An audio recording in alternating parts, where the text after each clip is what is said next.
What if I told you that one of television's most beloved mothers became one of its most controversial figures? The story of how a single tweet destroyed decades of admiration will leave you questioning everything you thought you knew about loyalty, legacy, and the price of standing by someone when the whole world turns against them. Picture this. It's 1984 and American television is about to change forever. But not in the way anyone expected. A comedian named Bill Cosby had this wild idea. What if we showed a successful black family on TV? Not struggling, not broken, but thriving. Smart parents, talented kids, and real love filling every scene. Sounds simple, right?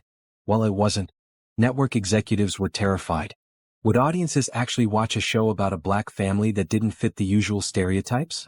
But here's where our story really begins. When casting directors started looking for someone to play the mother, they needed someone extraordinary. Someone who could match Cosby's energy without being overshadowed. Someone who could project strength, intelligence, and warmth all at once. Enter a theater actress from Texas who would soon become America's favorite TV mom. Her name was Phylicia Rashad, and she was about to make television history.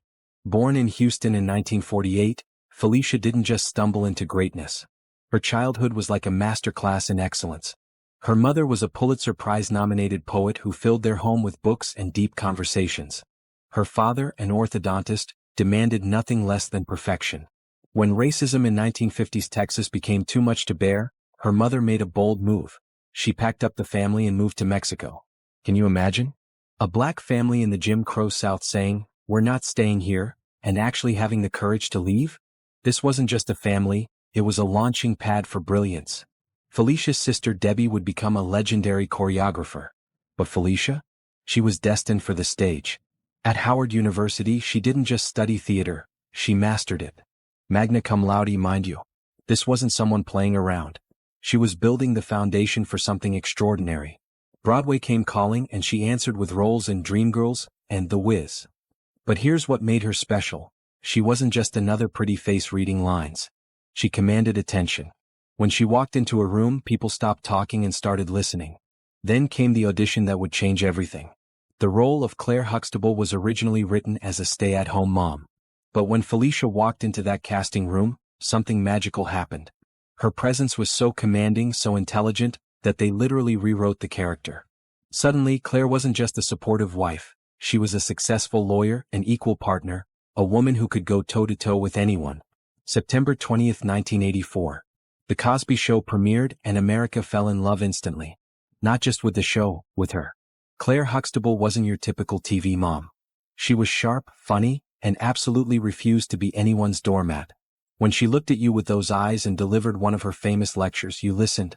Not because she was yelling, but because she commanded respect through pure intelligence. For 8 years, Thursday nights belonged to the Huxtables. The show didn't just entertain, it transformed how America saw black families. College applications to historically black universities skyrocketed.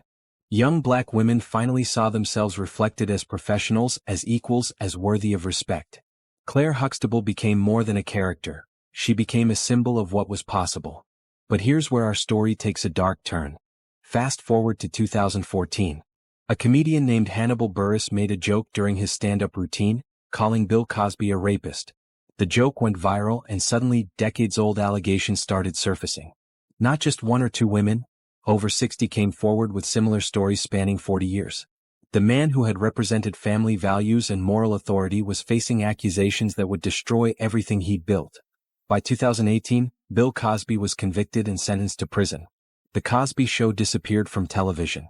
Reruns were pulled. The cast members watched their life's work become radioactive overnight. But no one's reaction sparked more controversy than Phylicia's.